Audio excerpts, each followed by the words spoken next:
മര്യാദ നടന്നോളാം.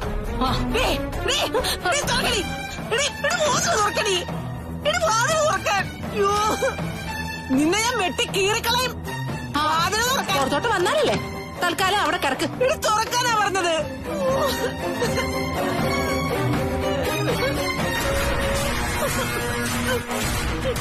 തുറക്കണേ അങ്ങോട്ട്. മനുഷ്യനെ ദ്രോഹിക്കാൻ ഇറങ്ങിക്കോളൂ.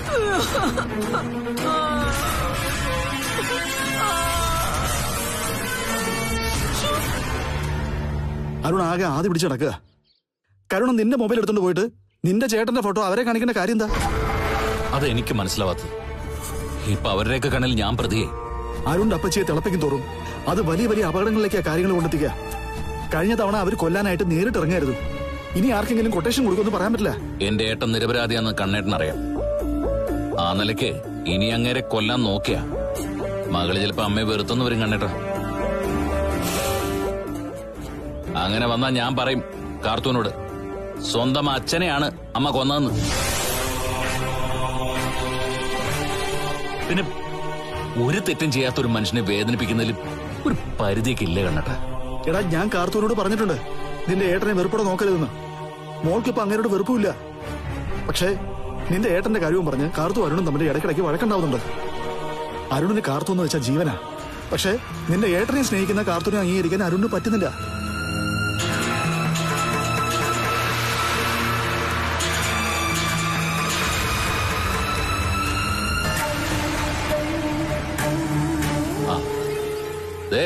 വരുന്നാള് ബട്ടനായിട്ട് നടന്നപ്പോ യുവന്മാർ ഒരുപാട് ചിരിച്ചതാ.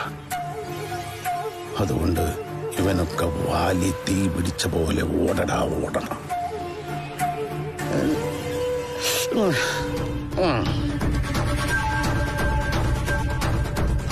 ഒന്ന് മാറിക്കേ.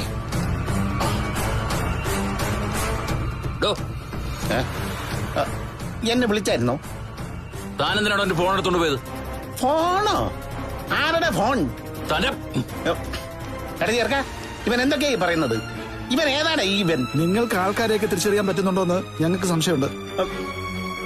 എടാ, ആൾക്കാരെ തിരിച്ചറിയാൻ പറ്റാതിരിക്കാൻ ഞാൻ എന്താ കണ്ണുപൊട്ടനാണോ?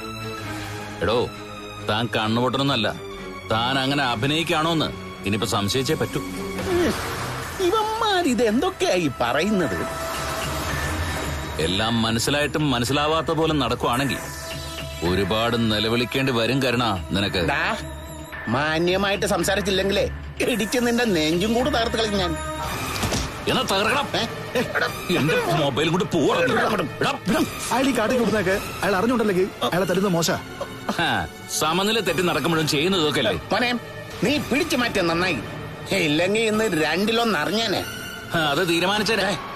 ഇന്നത്തോടെ നിന്റെ അഭ്യാസം ഞാനങ്ങ് അവസാനിപ്പിച്ചേനെ. തീപ്പെട്ടിക്കളി ഉണ്ടായിരുന്നു, ഇവന്റെ താടി അങ്ങ് കത്തിച്ച് കളയായിരുന്നു. ഇടോ, മിക്കവാറും നിന്റെ കഴുത്ത് ഞാനങ്ങ് കണ്ടിച്ചു കളയും. ഏത് കത്തി വെച്ചാലാ നീ എന്റെ കഴുത്ത് കണ്ടിക്കാൻ പോകുന്നത്? അതൊന്ന് കാണിച്ചിരുന്നെങ്കിൽ അതിന്റെ മൂർച്ച ഒന്ന് പരിശോധിക്കാതിരുന്നു. അന്തസ്സുള്ള കത്തിയായിട്ടല്ലാതെ എന്നെ കൊല്ലാൻ വന്നാ അത് പിടിച്ചു വാങ്ങി നിന്റെ വളക്ക് ഞാൻ കേട്ടിക്കളയും. നീ പോടാ വാല് മാങ്കറി. മോനെ, നീ പറഞ്ഞാ ഞാൻ പോവും. ഇവൻ പറഞ്ഞുകൊണ്ട് മാത്രമാണ് ഞാൻ പോകുന്നത്, കേട്ടോടാ. പോ. നീ പോടാ. ഇയാള് തരികിടയാണോ കണ്ണേട്ടാ? അത് ഉറപ്പിക്കുന്നതുവരെ അയാളുടെ മേല് നോക്കിക്കണ്ട.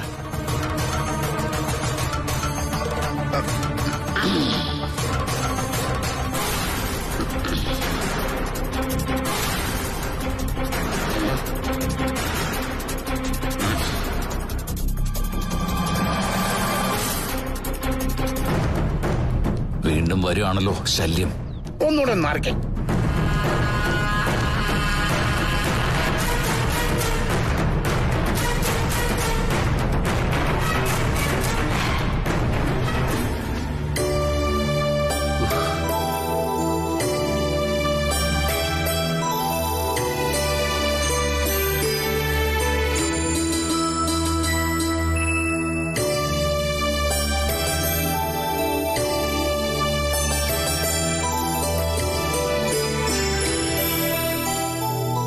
ദീപേട്ടാ,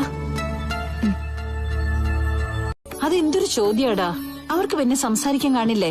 അതെ, കഴിഞ്ഞ തവണ പെണ്ണ് കാണലിന് തന്റെ അടുത്തോടെയാ മാള് പറഞ്ഞത് പയ്യനോട് സംസാരിക്കണമെന്ന്. ഇത്തവണയും മാളുവിന് ഉണ്ണിയേട്ടനോട് സംസാരിക്കാൻ ഒരുപാടുണ്ടാവും. അതുപോലെ തന്നെ തിരിച്ചും. എന്താ ഉണ്ണിയേട്ടാ, ഒന്ന് സംസാരിക്കണ്ടേ? സംസാരിക്കണം. ആ, സംസാരിക്കുന്നതൊക്കെ കൊള്ളാം, അവസാനം ഉടക്കി പിരിയരുത്. മോളെ ചെല്ല്.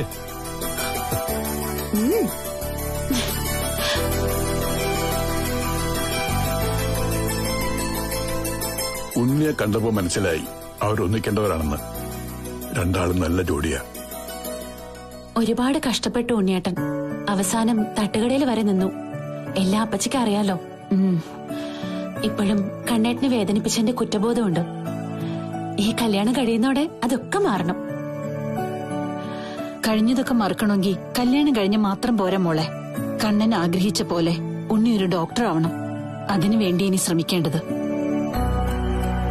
നേരത്തെ MBBS ഒക്കെ പഠിച്ചിറങ്ങിയപ്പോ ഉണ്ണിക്ക് ഉണ്ണിയുടെ മാമനൊരു ഹോസ്പിറ്റലൊക്കെ വാങ്ങിക്കൊടുത്തില്ലായിരുന്നോ? അതാണ് ചതിയായി പോയത്. കാര്യമായിട്ടൊരു പ്രാക്ടീസ് ഇല്ലാത്ത ഹോസ്പിറ്റലിന്റെ MD ആയി. അത് പൂട്ടിപ്പോയപ്പോ പഠിച്ചതുകൂടി മറന്നുപോയി. അതാ സത്യം. അതിനൊക്കെ ഒരു മാറ്റം വരണം. ഉണ്ണി ഒരു ഡോക്ടറുടെ കീഴിൽ പ്രാക്ടീസ് കഴിഞ്ഞിറങ്ങിയാല് അയാൾക്ക് ചെറിയൊരു ഹോസ്പിറ്റല് ഞാൻ ഇട്ടുകൊടുക്കും. മതിലക്കൻ തറവാടുന്ന കോമ്പൗണ്ടിൽ തന്നെ. അനിയൻ രോഗികളെ നോക്കുന്നത് കണ്ട് കണ്ണന്റെ മനസ്സ് നിറയട്ടെ. അയാൾക്ക് അതിൽ പരോ സന്തോഷം ഉണ്ടാവില്ലല്ലോ. മറ്റുള്ളവരെ സന്തോഷം മാത്രം ആഗ്രഹിച്ച് മുന്നോട്ട് പോയാൽ മതിയോ? നിങ്ങൾക്കും ഇടയ്ക്കിടയ്ക്ക് സന്തോഷമൊക്കെ വേണ്ടേ? ഒരു കുഞ്ഞിന്റെ കാര്യം ഞാൻ പറഞ്ഞത്.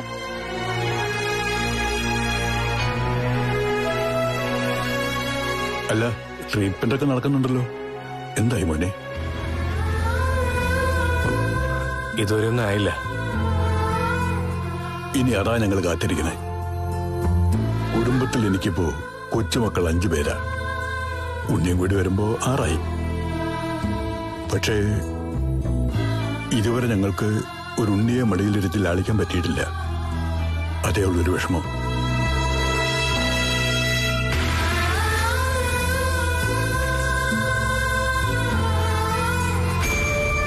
എനിക്കറിയാം മാളുവിന്റെ മനസ്സിൽ എന്താണെന്ന്. അതേ രീതിയിൽ തന്നെയാ ഞാനും മുന്നോട്ട് പോയിക്കൊണ്ടിരിക്കുന്നത്. വിവാഹം എന്റെ കല്യാണം എന്ന സങ്കല്പത്തെ തന്നെ തകർത്തു കളഞ്ഞു. ജീവിതത്തിൽ ആർക്കും കിട്ടിക്കാണില്ല ഇതുപോലൊരു ദാമ്പത്യം.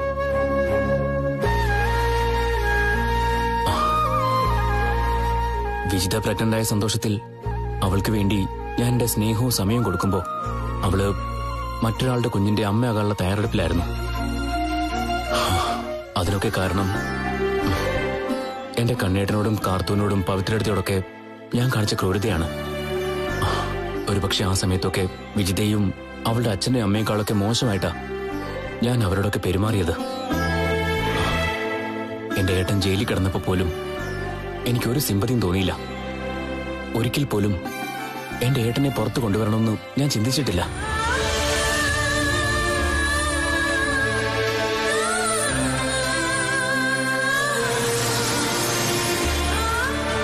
അത്രയ്ക്കൊക്കെ ദ്രോഹം ചെയ്തിട്ടും ഇന്നും അവരെല്ലാവരും ആഗ്രഹിക്കുന്നത് എന്റെ നന്മയാണ്, നല്ല ഭാവിയാണ്. അതുകൊണ്ടാ താല്പര്യമില്ലെങ്കിൽ പോലും ഞാൻ ഈ കല്യാണത്തിന് സമ്മതിച്ചത്. എന്റെ കാര്യവും അങ്ങനെ തന്നെയാ. എത്രയോ നാളുകൾക്ക് ശേഷം എനിക്ക് എന്റെ സ്വന്തം ചേച്ചിയെ കിട്ടിയത്. ആ ചേച്ചി സ്വന്തമാണെന്നറിയാതെ ഒരുപാട് ദ്രോഹിച്ചു. ഉണ്ണിയേട്ടൻ ഇപ്പൊ പറഞ്ഞ വിജിതയുടെ സ്വഭാവമുള്ള മഞ്ജു ചേച്ചിക്കൊപ്പം നിന്ന്. അതുകൊണ്ടാണിപ്പോ ഞാനും കാർത്തു ചേച്ചിയുടെ ഇഷ്ടത്തിന് ഒരുപാട് പ്രാധാന്യം കൊടുക്കുന്നത്. കാർത്തു വെച്ച് കൊണ്ടുവന്ന ആലോചനയാ. അത് വേണ്ടെന്ന് വെച്ചാ ചേച്ചിക്ക് സങ്കടവും. അതെനിക്ക് സഹിക്കാൻ പറ്റില്ല. നമ്മൾ രണ്ടാളും ഒരുപോലെ ചിന്തിക്കുന്നത്. അതുകൊണ്ട് തന്നെ നമ്മുടെ പ്രിയപ്പെട്ടവർക്ക് വേണ്ടി, നമ്മളെ ജീവന് തുല്യം സ്നേഹിക്കുന്നവർക്ക് വേണ്ടി നമുക്കൊരു ജീവിതം തുടങ്ങാന്നാ ഞാൻ കരുതുന്നത്. ഇനി ഞാൻ എനിക്ക് വേണ്ടി ജീവിക്കില്ല മാളു. എന്റെ ഏട്ടനും ഏട്ടത്തിക്കും കാർത്തൂനൊക്കെ വേണ്ടിയായിരിക്കും.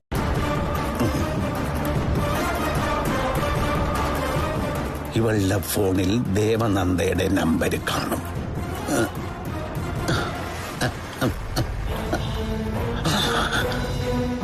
ലോക്ക് മാറി.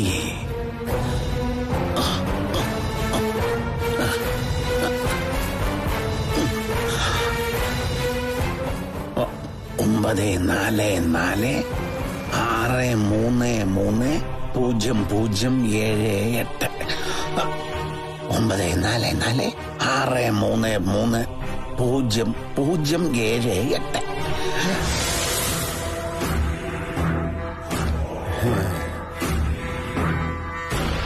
$500 മൊബൈലാണെങ്കിലും വിളിച്ചാ പോരെ, ഉപയോഗം നടന്നാ പോരെ.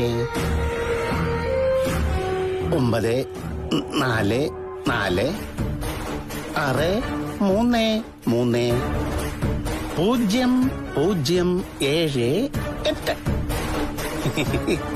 ഈ നമ്പര് എനിക്കിനി കാണാപ്പാഠമാണ്.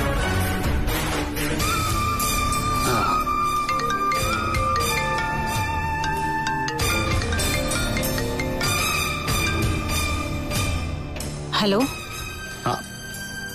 ഞാനാണ് ജീവൻ. ജീവൻ ജീവൻ ജീവന്റെ ജീവൻ. വച്ചിട്ട് പോടോ. നിന്റെ സകല കളികളും ഞാൻ പൊളിക്കുവടി. എന്നെ നീ കൊല്ലാൻ നോക്കുവല്ലേ? എന്റെ പേര് ജീവനെന്നാണെങ്കിൽ നിന്റെ ജീവൻ ഞാൻ എടുത്തിരിക്കും. റാസ്കിൾ, ധൈര്യം ഉണ്ടെങ്കിൽ ഇവിടെ വന്ന് സംസാരിക്കടാ. ഞാൻ വരുന്നുണ്ടടി, നീ കാത്തിരുന്നോ. ഇന്നല്ലെങ്കിൽ നാളെ, അല്ലെങ്കിൽ മറ്റന്നാൾ നമ്മൾ തമ്മിൽ കാണും. കാണേണ്ട രീതി വെക്കട്ടടി.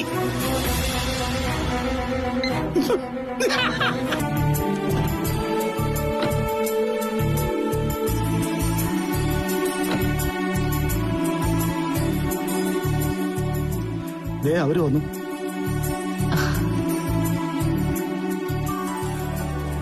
എന്തായി മോളെ കാര്യങ്ങള്? അതങ്ങ് ഉറപ്പിച്ചു കണ്ണേട്ടാ. ചെറുക്കനും പെണ്ണിനും പരസ്പരം ഇഷ്ടപ്പെട്ടു. അവർ രണ്ടാളും കല്യാണത്തിന് സമ്മതിച്ചു. ഇനി നീ കല്യാണത്തിന്റെ പേരില് എന്നോട് തർക്കിക്കൊന്നുമില്ലല്ലോ? അല്ലെങ്കിൽ ഞാൻ തർക്കിച്ചില്ലല്ലോ ഏട്ടാ. പിന്നെ എന്റെ പരിമിതികള് എനിക്കറിയാവുന്നത് കൊണ്ട് ചില സംശയങ്ങൾ പ്രകടിപ്പിച്ചു, അത്രയല്ലേ ഉള്ളൂ. ഇന്ന് സംശയമൊക്കെ മാറിയോ? മാളുവിനോട് മനസ്സ് തുറന്ന് സംസാരിച്ചു. മാളും അങ്ങനെ തന്നെ. പിന്നെ ഈ വിവാഹം വേണ്ടെന്ന് പറയേണ്ട കാര്യമൊന്നും എനിക്കില്ല. കേട്ടല്ലോമേ, ചെറുക്കനും പെണ്ണിനും ഇഷ്ടപ്പെട്ടു, അവർ തമ്മിൽ ധാരണയായി. ഇനി നമ്മൾ കുറിക്കുന്ന മുഹൂർത്തത്തിൽ വിവാഹം. നിങ്ങളുടെ എല്ലാവരുടെയും തീരുമാനം അതാണെങ്കിൽ പിന്നെ എനിക്കെന്താ കുഴപ്പം? അല്ലെങ്കിലും ഈ പരിചയത്തിൽ നിന്ന് പെണ്ണെടുക്കുന്നത് തന്നെയാ നല്ലത്, അല്ലേ അണ്ണാ? ഇപ്പൊ അങ്ങനെ ആയോ? അരുണെന്ത് പറ്റി? അരുണിന്റെ മുഖത്തെന്താ ഒരു സന്തോഷമില്ലാതെ? ഇടയ്ക്ക് അപ്പച്ചിയുടെ ഫോൺ വന്നു. അതിനുശേഷം സാറിന് ഇത്തിരി ഗൗരവം കൂടി. എന്തു പറ്റി? ഒന്നുമില്ല, കണ്ണടർന്ന് വന്നേ. അപ്പച്ചിക്ക് ഈ ബന്ധത്തില് എന്തെങ്കിലും താല്പര്യക്കുറവുണ്ടായിരുന്നേ? അപ്പച്ചിയല്ലേ ഉണ്ണിയെ മാളുവിനെ ഒന്നിപ്പിക്കാൻ മുന്നിൽ നിൽക്കുന്നേ. അത് ശരിയാ. മാളുവിനെ ഇങ്ങോട്ട് പറഞ്ഞു വിടാൻ അപ്പച്ചിക്ക് 100 വട്ടം സമ്മതമാ.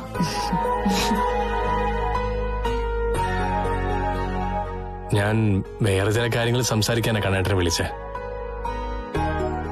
ഓ, സ്ത്രീധനത്തിന്റെ കാര്യം പറയാനായിരിക്കും. ഇവിടെ അങ്ങനെ സ്ത്രീധനത്തിന്റെ പറച്ചിലൊന്നുമില്ല. ഈ വീടും ഇതിനോട് ചുറ്റുമുള്ള പറമ്പും എന്റെയും കാർത്തൂന്റെയും പേരിൽ വാങ്ങി തന്നത് അരുണിന്റെ മുത്തശ്ശനാ. അത് തന്നെ ഒരുപാടാ. അതിനൂടെ സ്ത്രീധനം പോലും. ഓ, ഞാൻ പറഞ്ഞില്ലേ, എന്റെ അമ്മ ഈ ജന്മം മാറില്ല. എന്റെ ദൈവമേ, ഞാൻ സ്ത്രീധനം വേണമെന്ന് പറഞ്ഞോ കണ്ണാ? പിന്നെ കല്യാണം ആവുമ്പോ പെണ്ണിന്റെ ദേഹത്ത് ഇത്തിരി സ്വർണ്ണമൊക്കെ വേണ്ടേ? അതേ ഞാൻ ഉദ്ദേശിച്ചുള്ളൂ. മാളുവിന് ഞാൻ കെട്ടുന്ന താലിമാല മാത്രം മതി, അതിനപ്പുറം ഒന്നും വേണ്ട. പൊന്നും പണമൊക്കെ ആഗ്രഹിച്ച് ഒരുത്തി ഒരിക്കൽ കെട്ടി, അമ്മയുടെ ആഗ്രഹപ്രകാരം, എന്റെ അത്യാഗ്രഹം കൊണ്ട്. എന്നിട്ട് അവൾ അവസാനം അമ്മയെ തൊഴുത്തിലാ കിടത്തിയത്. ആ ഓർമ്മ വേണം. കേട്ടല്ലോ?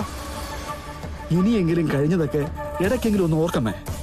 എന്നിട്ട് ഇത്തരം സംസാരങ്ങളൊക്കെ ഒന്ന് എന്റെ ഏട്ടനും അരുൺ സാറിന്റെ അപ്പച്ചിക്കും ഇടയിൽ നിന്ന് ആരോ കളിക്കുന്നുണ്ടെന്ന് കണ്ണേട്ടൻ പറഞ്ഞു. അത് 100% സത്യ. ആരെയാ ദീപേട്ടന് സംശയം? എന്റെ സംശയം അത്ര അയാളെ, അരുൺ സാറിന്റെ ഏട്ടനെ. അയാളാണ് ഇത്തരം തരികട പരിപാടിയൊക്കെ കാണിക്കുന്നത്. പറയുന്നോണ്ടൊന്നും തോന്നരുത്. ജീവേട്ടന്റെ പേര് കേൾക്കുമ്പോ അരുൺ സാറിന്റെ അപ്പച്ചി തിളയ്ക്കുന്നത് കൊണ്ടാ അത് മറ്റുള്ളവര് മുതലാക്കുന്നത്. പക്ഷെ അതിന്റെ പേരില് നിരപരാധിയായ എന്റെ ഏട്ടൻ തെറ്റുകാരനാണെന്ന് പറയുക അരുൺ സാറിന്റെ അപ്പച്ചി. ജീവേട്ടൻ നിരപരാധിയാണെന്ന് ദീപേട്ടൻ അറിയാലോ. ആ നിലയ്ക്ക് അവര് വിളിക്കുമ്പോ ചുട്ട മറുപടി കൊടുത്തൂടെ? അവര് മുന്നിൽ എന്തിനാ മുട്ടടിച്ച് നിൽക്കുന്നേ? ബാക്കിയുള്ളവരെന്തെങ്കിലും ചോദിച്ചാൽ കടിച്ചു കീറാൻ വരും. അവരെന്റെ ഇടത്തിയുടെ സ്ഥാനത്തടി എന്റെ കാർത്തൂന്റെ അമ്മയാണ് അരുൺ സാറിന്റെ അപ്പച്ചി. അതിനെന്താ മറുപടി പറയാത്തത്? നീയേ മറുപടി അർഹിക്കുന്നില്ല, അതുകൊണ്ട് തന്നെയാ. അല്ല, ഇനി ഇതിന്റെ പിന്നിൽ പ്രവർത്തിച്ചത് നീയാണോ? എന്തായാലും പെണ്ണിന്റെ ശബ്ദമല്ലല്ലോ അവര് കേട്ടത്, ഒരാണല്ലേ വിളിച്ചത്. എനിക്കേതായാലും ഒരാണിന്റെ ശബ്ദത്തിൽ സംസാരിക്കാൻ അറിയില്ല. അങ്ങനെ ആണിന്റെയും പെണ്ണിന്റെയും ശബ്ദത്തിൽ സംസാരിക്കുന്ന ആണും പെണ്ണും കേട്ട ഒരാളുണ്ട്, കാവശ്ശേരി കരുണൻ. ഫോണടിച്ചോണ്ട് പോയിട്ട് അയാള് പെണ്ണിന്റെ ശബ്ദത്തിൽ അന്ന് സംസാരിച്ചത് ഓർമ്മയുണ്ടോ നിനക്ക്? അതുകൊണ്ട് അരുൺ സാറിന്റെ ഏട്ടനൊപ്പം അയാളെയും സംശയിക്കണം. തലയ്ക്ക് സ്ഥിരമില്ലാത്ത അങ്ങേരി ഇനി സംശയിക്കണോ? ഞാൻ പറഞ്ഞില്ലേ, അയാൾ ഇപ്പൊ കാട്ടിക്കൂട്ടുന്നതൊക്കെ അഭിനയമാണോന്ന് എനിക്ക് നല്ല സംശയമുണ്ട്. അയാൾ അല്ലെങ്കിൽ പിന്നെ ആരാ അപ്പച്ചി ശല്യം ചെയ്യുന്നത്? മനസ്സിലാവുന്നില്ല. ആ സുശീലിനാണോന്ന് എനിക്ക് സംശയമുണ്ട്. കാർത്തുവിന്റെ മുടിയെടുക്കണമെന്ന് ഡോക്ടർ ജീവൻ പറഞ്ഞത് സുശീലിനോടാ. അതുകൊണ്ട് അവന്റെ പണിയാണോ ഇതെന്ന് പറയാൻ പറ്റില്ല. എന്റെ പപ്പേട്ട ആര് ചെയ്താലും അപ്പച്ചി സംശയിക്കുന്ന ഡോക്ടർ ജീവനെ. കാർത്തു അയാളോട് സിമ്പതി കാണിക്കാതിരുന്നെങ്കിൽ കുഴപ്പമില്ലായിരുന്നു. ഇവിടെ ഇപ്പൊ അങ്ങനെയല്ലല്ലോ. എന്റെ കണ്ണൊന്നും തെറ്റിയ കാർത്തു അയാളുമായിട്ട് കോണ്ടാക്ട് ചെയ്യുന്നുണ്ടോന്ന് എനിക്ക് സംശയമുണ്ട്. അക്കാര്യത്തില് സാറ് കൂടുതൽ കാർത്തുവിന് വിലക്കൊന്നും ഏർപ്പെടുത്തണ്ട. ഇന്ന് സാറിന്റെ അപ്പച്ചി ജയിലിലേക്ക് പോയില്ലെങ്കിൽ അതിന് കാരണക്കാരൻ ഡോക്ടർ ജീവനാ. ആ ഒരൊറ്റ കാരണത്തിന്റെ പേരിൽ അയാളെ എന്റെയും കാർത്തുവിന്റെ ജീവിതത്തിലേക്ക് വലിച്ചെടുക്കണം. പപ്പേട്ട അപ്പച്ചി ആകെ വയലന്റാ, അയാളെ കൊല്ലുന്നാ പറയുന്നത്. അങ്ങനെ സംഭവിച്ചാ അപ്പച്ചി നാളെ വീണ്ടും ജയിലിലേക്ക് പോവില്ലേ? നമ്മൾ കരുതുന്ന പോലെ അല്ല സാറേ കാര്യങ്ങള്. ഡോക്ടർ ജീവൻ നമ്മളിൽ ഒരാള് തന്നെയാ. പപ്പേട്ടന്റെയും കണ്ണേട്ടന്റെയും ഇത്തരം സംസാരങ്ങളാണ് എനിക്ക് ഇഷ്ടപ്പെടാത്തത്. നിങ്ങളുടെയൊക്കെ നിലപാട് കൊണ്ടാ കാർത്തു മാറാത്തത്. പപ്പേട്ട എന്ന് മുതലാ നമ്മൾ ഈ ഡോക്ടർ ജീവനെ കാണാൻ തുടങ്ങിയേ? എന്റെ അപ്പച്ചിയുടെ ജീവിതം തകർത്തിട്ട് അയാൾ അമേരിക്കയ്ക്ക് പോയേ. വർഷങ്ങൾക്ക് ശേഷവും കുട്ടികളില്ലാത്ത അയാള് കാർത്തുവിന്റെ പേരിൽ അവകാശം സ്ഥാപിക്കാൻ ശ്രമിക്കുക. എന്തോ എനിക്കതേ പറ്റിയൊന്നും അറിയില്ല. പക്ഷെ ഒന്നെനിക്ക് ഉറപ്പാ സാറേ, ദീപൻ നല്ലവനാണെങ്കിൽ അവന്റെ ഏട്ടനിലും നന്മയുണ്ട്. നിങ്ങളൊക്കെ അയാളെ ഇങ്ങനെ സപ്പോർട്ട് ചെയ്യാൻ തുടങ്ങിയ അത് ഏറ്റവും കൂടുതൽ ബാധിക്കുന്ന എന്റെയും കാർത്തുവിന്റെയും ജീവിതത്തിലായിരിക്കും.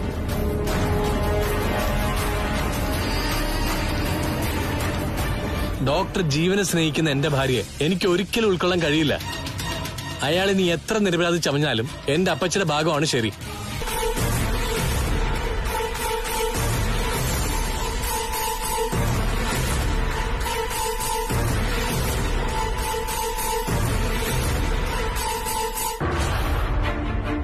എന്റെ അപ്പച്ചിയുടെ വാക്കിനെയൊക്കെ ധിക്കരിച്ചിട്ട് ഒരാളെ സ്നേഹിക്കുന്നുണ്ടല്ലോ ഇപ്പൊ താൻ.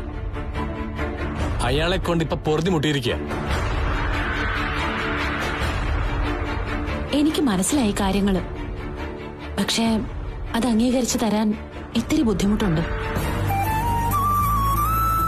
ഡോക്ടർ ജീവൻ ഒരിക്കലും അതുപോലെ ഒരു തെറ്റ് ചെയ്യില്ല. അയാൾ ഒരിക്കലും അപ്പച്ചിയെ ഫോണിൽ വിളിച്ച് ശല്യം ചെയ്യില്ല. നിർത്തടോ. അയാളെ എന്തിനാ താൻ ന്യായീകരിക്കുന്നത്? അയാളല്ല പോലും. അപ്പച്ചിക്ക് അനുകൂലമായിട്ട് പോലീസിൽ മൊഴി കൊടുത്തിട്ട് ഇപ്പൊ പ്രതികാരം ചെയ്യാ. എന്തിനും മടിയില്ലാത്ത റാസ്കല്. ആരാണ് യഥാർത്ഥ പ്രതി എന്നറിയാതെ ആരെ ഇങ്ങനെ പഠിക്കരുത് സാറേ. തനിക്കെന്താ അയാളെ പ്രതിയാക്കുമ്പോ ഇത്ര വിഷമം? കുറ്റം ചെയ്യാത്ത ഒരാളെ വെറുതെ പഠിക്കുമ്പോ അത് കേട്ട് നിൽക്കാൻ പ്രയാസമാ സാറേ. അവനെ താൻ ന്യായീകരിക്കുമ്പോ അത് കേട്ട് നിൽക്കുന്ന എനിക്കില്ലേ പ്രയാസവും വേദനയും? എന്താ ഇവിടെ? എനിക്കൊരു കുഴപ്പമില്ല. ഇനി കുഴപ്പമുണ്ടാകാൻ പോകുന്നത് മറ്റു ചിലർക്കാം. എങ്കിൽ നിന്നെ ഞങ്ങൾ കൊല്ലും. കൊല്ലടാ, കൊല്ല്. അങ്ങനെ കൊന്നില്ലെങ്കിൽ എന്റെ നാവ് ചെലയ്ക്കും. അരുണ്ട അപ്പച്ചി ആരാടാ? നിന്റെ ചേട്ടനും അവരുമായിട്ട് എന്താടാ ബന്ധം?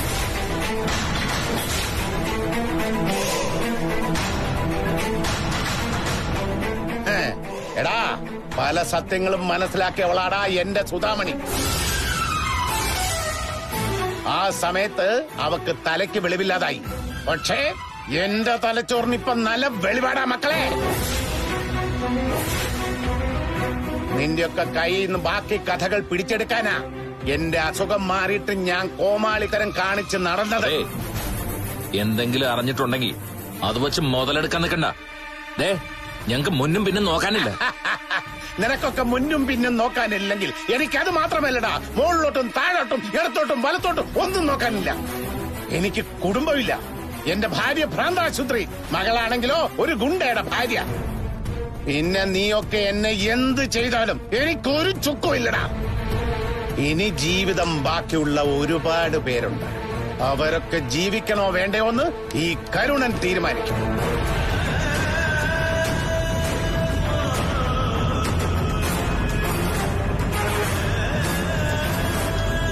പോയി പറയടാ, കരുണൻ പഴയ കരുണനായെന്ന്. നല്ല ബോധത്തോടെ തന്നെയാ കൃഷി ഓഫീസർ അപ്പച്ചെ വിളിച്ചത്. ചൂടാറുന്നതിന് മുമ്പ് പോയി പറയടാ. ചിലപ്പോ നിങ്ങളുടെ സ്വഭാവം വെച്ച് അതിനകത്ത് മാരകമായ വിഷം കലർത്താൻ സാധ്യതയുണ്ട്. മരിക്കാൻ എനിക്ക് ഇപ്പം മനസ്സില്ല. ഞാൻ അങ്ങനെ ആർക്കും വിഷം വിളമ്പാറില്ല. അയ്യോ, അങ്ങനെയൊന്നും പറയണ്ട. കൈ തോക്കുമായിട്ട് നടക്കുവല്ലയോ ഒരാളെ വെടിവെച്ച് കൊല്ലാൻ.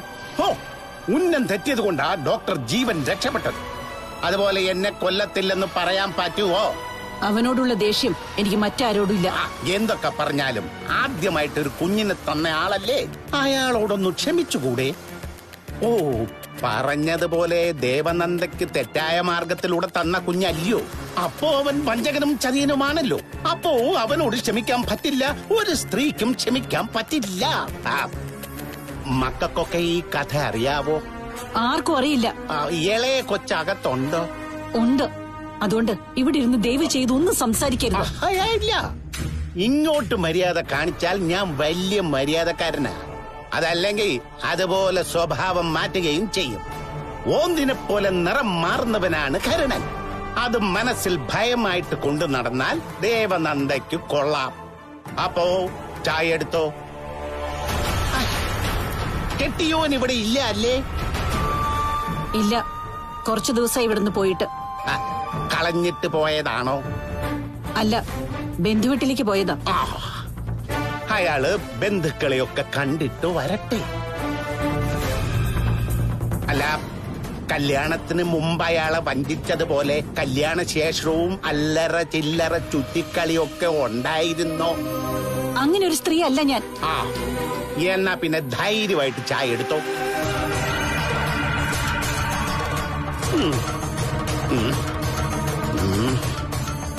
എടാ, നീയൊക്കെ എന്നെ തല്ലുവല്ലേ? ഹലോ എരുമേ, ഞാനാടാ കരുണൻ. എന്താണ് നിനക്ക്? എടാ, ഒന്നുമില്ലടാ. ഞാനേ വെറുതെ നിന്റെ അപ്പച്ചിയുടെ വീടൊന്ന് കാണാൻ വന്നതാ. എടാ, അവളിപ്പോ അടുക്കളയിലോട്ട് പോയിരിക്കുക. എനിക്ക് നല്ല കടുപ്പത്തിൽ ചൂട് ചായ എടുക്കാൻ. നിങ്ങൾ വെറുതെ സീൻ ഉണ്ടാക്കരുത്. സീൻ ഉണ്ടാക്കാൻ ഇതെന്താടാ സിനിമ? നിങ്ങൾ എന്തിനാ അങ്ങോട്ട് പോയത്? അറിഞ്ഞില്ലടാ നീ? എന്റെ മരുമോനും കണ്ണനും അവന്റെ കൂട്ടുകാരും കൂടി എന്നെ തല്ലി. എന്നാ ഞാൻ തിരിച്ചു തല്ലില്ല, പകരം ഇങ്ങോട്ട് വെച്ചു പിടിച്ചു. ഇവിടെ വന്നപ്പോ കേട്ടോടാ കൃഷി ഓഫീസറെ, നിന്റെ അപ്പച്ചി എന്നെ തല്ലാൻ കൈപൊക്കി. പക്ഷേ ആ കയ്യിൽ ഞാൻ കടന്നങ്ങ് പിടിച്ചു. പിന്നീടാണ് ചില കഥകളൊക്കെ ഞാൻ അങ്ങോട്ട് പറഞ്ഞത്.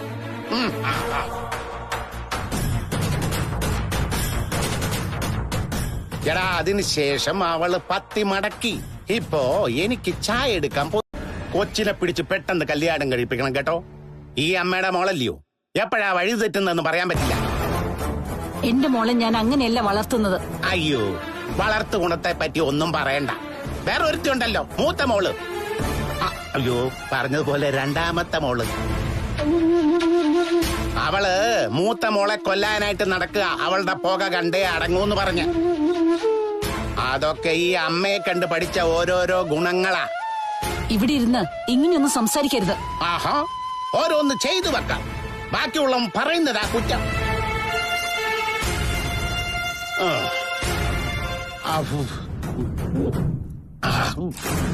അയ്യോ, ഇത് കുടിച്ചിട്ട് തന്നാ മതിയെന്ന് ഞാനങ്ങ് പറഞ്ഞായിരുന്നല്ലോ, അത് മറന്നും പോയി. അത് കുടിച്ചാലും നിങ്ങൾക്ക് കുഴപ്പമൊന്നും വരില്ല.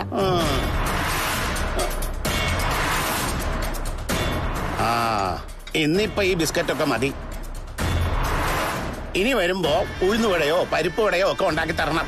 എന്ത് വേണമെങ്കിലും ഉണ്ടാക്കി തരാം. കൊച്ചിന്റെ കല്യാണം വല്ലതും ആയോ? ഏതാണ്ടായി വരിക. എവിടെന്നാ പയ്യൻ? നിങ്ങൾക്ക് അറിയാവുന്ന പയ്യൻ തന്നെയാ. ആഹാ, അതാരാ? നിങ്ങളുടെ അനന്തരവൻ തന്നെ, കണ്ണന്റെ അനിയൻ. അവനോ? അയ്യോ, അവന് കുട്ടികളൊന്നും ഉണ്ടാകത്തില്ല. അവനെ തന്നെ കെട്ടണമെന്ന് നിനക്ക് നേർച്ചയൊന്നും ഇല്ലല്ലോ. ഉണ്ണിക്ക് വലിയ കുഴപ്പമൊന്നുമില്ലെന്നാ ഇപ്പൊ പറയുന്നത്. അയ്യോ, ആ മണ്ണുണ്ണി അല്ലാതെ നിങ്ങളുടെ മോക്ക് വേറെ ആരെയും കല്യാണം കഴിക്കാൻ കിട്ടിയില്ലേ? അതൊന്നും വേണ്ട, ഞാൻ വേറെ ആലോചന കൊണ്ടുവരാം. നിങ്ങൾ കൊണ്ടുവരുന്ന ആലോചന എനിക്ക് വേണ്ടെങ്കിലോ? മോളൊന്നും മിണ്ടാതിരിക്കെ. ആ മോള് മിണ്ടട്ടെ. ഏതായാലും എന്റെ മോളെ കല്യാണം കഴിച്ചവനെ നിങ്ങൾക്ക് വേണ്ട. ഞാൻ ആരെ കണ്ടെത്തുന്നുവോ, എനിക്കാരെ ഇഷ്ടപ്പെടുന്നുവോ അവനായിരിക്കും ലവളെ കെട്ടുന്നത്. എന്റെ കാര്യം ഇങ്ങനെയാണോ തീരുമാനിക്കുന്നത്? മോളോട് മിണ്ടാതിരിക്കാൻ പറഞ്ഞില്ലേ? മോള് മിണ്ടിക്കോട്ടെന്ന്. നിന്റെ മോളല്ലേ, അപ്പം ഇവളെ ഒരുപാട് മിണ്ടും. അങ്ങനെ പറയുമെന്ന് തോന്നുന്നില്ല സാറേ. ആ സംഭവം മുതലാക്കാനാണ് അയാൾ ശ്രമിക്കുന്നത്. എന്ന് വെച്ചാ എല്ലാരെയും ഇഞ്ചിഞ്ചായിട്ട് കൊല്ലാൻ. മാളൂന് കാര്യങ്ങളൊക്കെ അറിയാം, എങ്കിലും അത് അപ്പച്ചിക്കൊന്നും അറിയില്ല. അവൾ ആകെ ഭയന്നിരിക്കുക. അയാൾ അവിടെ നിന്ന് ഇറങ്ങിക്കാണോ? അതിനുള്ള സാധ്യതയൊന്നുമില്ല. ഇപ്പം വീടും കൂടൊന്നും ഇല്ലല്ലോ, അതുകൊണ്ട് എവിടെ ചെന്നാലും അവിടെ അങ്ങ് തങ്ങും.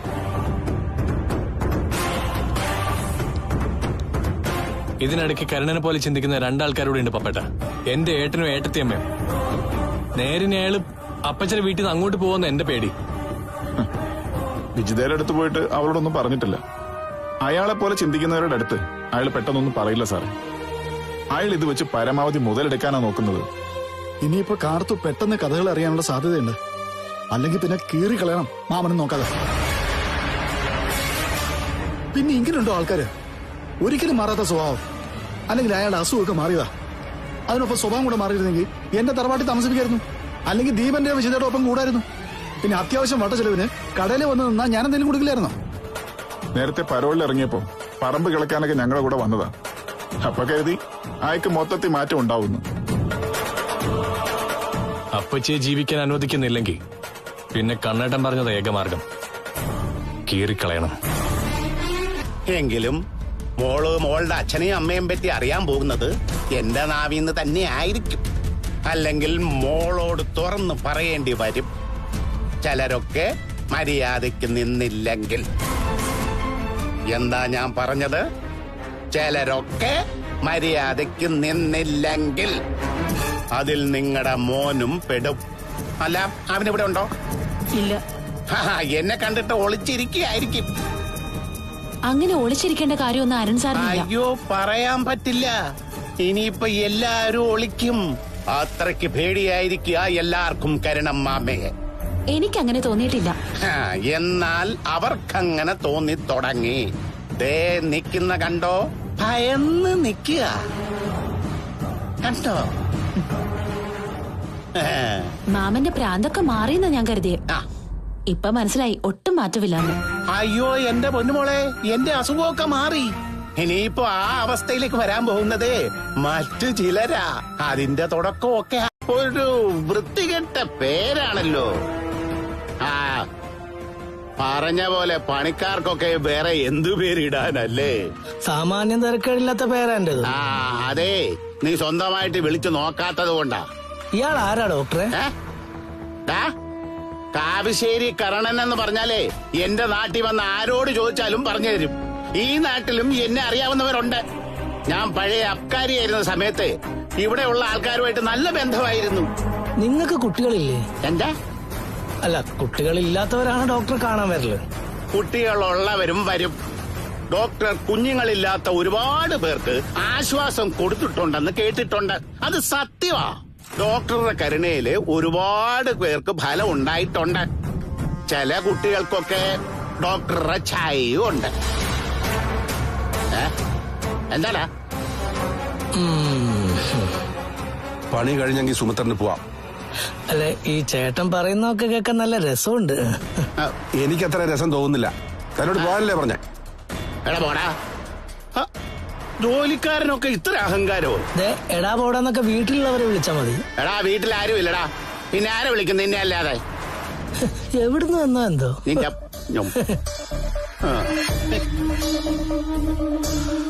നിങ്ങൾ എന്തൊക്കെയോ അറിഞ്ഞു എന്ന് എനിക്ക് മനസ്സിലായി. അതെന്തിനാ ഇങ്ങനെ വിളിച്ചു പോയിക്കൊണ്ട് നടക്കുന്നത്? വിളിച്ചു കൂന്നൊന്നും ഇല്ല സാറേ. പ്രസവിച്ച ഉടനെ അമ്മ ചോരക്കുഞ്ഞിനെ കാട്ടി കൊണ്ടുപോയി കളഞ്ഞു. എന്നിട്ട് എന്റെ അനന്തരവൻ അതിനെ കൊണ്ടുവന്ന് വളർത്തി. ആ കുഞ്ഞാണ് കാർത്തു. കാർത്തുവിന്റെ അച്ഛനാണ് ഡോക്ടർ. ഇപ്പോ ഞാൻ പറഞ്ഞതാണ് വളച്ചുകെട്ടില്ലാത്ത പറച്ചിൽ. നേരെ വാ നേരെ പോ, അതാ എന്റെ ഒരു രീതി. നിങ്ങൾ ദേവയുടെ വീട്ടിൽ പോയപ്പോഴും ഇതൊക്കെ പറഞ്ഞായിരുന്നോ? പറഞ്ഞു. പക്ഷേ പറയാനുള്ളവരോട് പറഞ്ഞിട്ടില്ല. കാർത്തുവിനോട് ഒന്നും പറഞ്ഞിട്ടില്ല. അതുപോലെ തന്നെ പറയേണ്ട മറ്റൊരാളുണ്ട്. അയാളോട് പറഞ്ഞാൽ നേരെ ഇങ്ങോട്ട് വരും തോക്കും കൊണ്ട്. മുൻകാല കാമുകിക്ക് ഉന്നം തെറ്റിയതുപോലെ അയാൾക്ക് ഉന്നം തെറ്റുമൊന്നുമില്ല. വെക്കും വെടി നെഞ്ചത്ത് തന്നെ. അവിടെ ആരെങ്കിലും പ്രത്യേകിച്ച് വന്നിരുന്നു മോളെ? ആ, കരണമ്മ വന്നിരുന്നു. എന്നിട്ട് അയാൾ എന്താ പറഞ്ഞത്? എന്തൊക്കെയോ തലയ്ക്ക് വെളിവില്ലാതെ സംസാരിച്ചു. എനിക്കൊരു അച്ഛനും അമ്മയും ഉണ്ടെന്നൊക്കെ പറഞ്ഞു. എന്നിട്ടെന്താ, അവരെ ഞാൻ കണ്ടിട്ടുണ്ടെന്നൊക്കെയാ പറയുന്നത്. എനിക്ക് അങ്ങനെ രണ്ടുപേരെ കാണണ്ട. ഞാൻ അപ്പച്ചിയോട് പറഞ്ഞിട്ടുണ്ടല്ലോ, ഈ ലോകത്ത് ഞാൻ ആരെ അങ്ങനെ വെറുത്തിട്ടില്ല. എന്നെ ജനിപ്പിച്ചവരോട് തീർത്ത വെറുപ്പാ, ദേഷ്യവാ. നിങ്ങൾക്കൊരു കുഞ്ഞല്ലേ ഉള്ളൂ, നന്ദനമോള്. പിന്നെ ഒരു കുഞ്ഞു വേണ്ടാന്ന് പറഞ്ഞ് വാഴ വെച്ചിരിക്കുക. അതിലൊക്കെ നല്ല കൂമ്പ് കാണും. അതും ആവശ്യത്തിന് എടുത്തോ. വാഴപ്പിണ്ടി വേണ്ടേ? വേണ്ട, അത് നിന്റെ തലയ്ക്കകത്തിരിക്കുമല്ലേ, അതവിടെ തന്നെ അങ്ങിരുന്നോട്ടെ. അപ്പൊ പിന്നെ പറഞ്ഞ പോലൊക്കെ തന്നെ ചെയ്യുമല്ലോ. ഞാനിപ്പോ തന്നെ എല്ലാം റെഡി. എന്നാ വേഗം ചെല്ലേ. നിങ്ങൾക്കൊക്കെ ഇതെന്താടാ പറ്റിയേ? കൊടുക്കുന്ന ഭക്ഷണത്തിനകത്ത് ഇവന് വിഷം ചേർത്ത് കൊടുക്കാമെന്ന് നിങ്ങൾ തീരുമാനിച്ചിട്ടുണ്ടോ? അതുകൊണ്ടാണോ സൽക്കരിക്കുന്നത്? അങ്ങനെ വിഷം കഴിക്കാൻ മാത്രം മണ്ടനല്ല ചേച്ചി ഞാൻ. എനിക്ക് കൊണ്ടുവരുന്ന ഭക്ഷണം ആദ്യം മറ്റുള്ളവരെ കൊണ്ട് കഴിപ്പിച്ചിട്ടേ ഞാൻ കഴിക്കൂ. ചിലപ്പോ ചേച്ചിയായിരിക്കും അത് ആദ്യം കഴിക്കുന്നത്. പിന്നീട് അമ്മയ്ക്ക് സംഭവിക്കുന്നത് മോൻ കാണും. എന്തൊക്കെയാടാ ഇവനീ പറയുന്നത്? ഇങ്ങോട്ട് നോക്ക്. ഞാൻ പറയുന്നത് എന്തൊക്കെയാണെന്ന് ചേച്ചി ഒഴികെ എല്ലാവർക്കും അറിയാം. നമ്മുടെ കാർത്തു ഉണ്ടല്ലോ, കാർത്തു, അവള് നിസാരക്കാരിയൊന്നുമല്ല. അവള് കുടുംബത്തിൽ പിറന്ന കൊച്ചാ. പക്ഷേ കുടുംബത്തിൽ പിറന്നവര് കുടുംബത്തിൽ പിറക്കാത്ത പ്രവൃത്തിയാ ചെയ്തത്. എന്ന് വെച്ചാ ഒന്നുമില്ല. മാമനിക്ക് വന്നേ. എങ്ങോട്ട്? ഇങ്ങ് വന്നേ. ആ, ഇപ്പൊ വരാം. പപ്പ, എന്താണ് ഇവിടെ സംഭവിച്ചേ? അമ്മ, അയാളുടെ മുന്നിലൊന്ന് തല താഴ്ത്തി നിൽക്കേണ്ട അവസ്ഥയുണ്ട് ഇപ്പോ. അത്രമാത്രം അമ്മ അറിഞ്ഞാൽ മതി. അവൻ എന്തു മറിമായവാ കാണിച്ചേ? അമ്മേ, ആ നാവൊന്ന് പിഴച്ച പിന്നെ പല കുടുംബങ്ങളും തകരും. അതൊഴിവാക്കേണ്ടത് ഇപ്പൊ ഞങ്ങളുടെയൊക്കെ ആവശ്യമാണ്.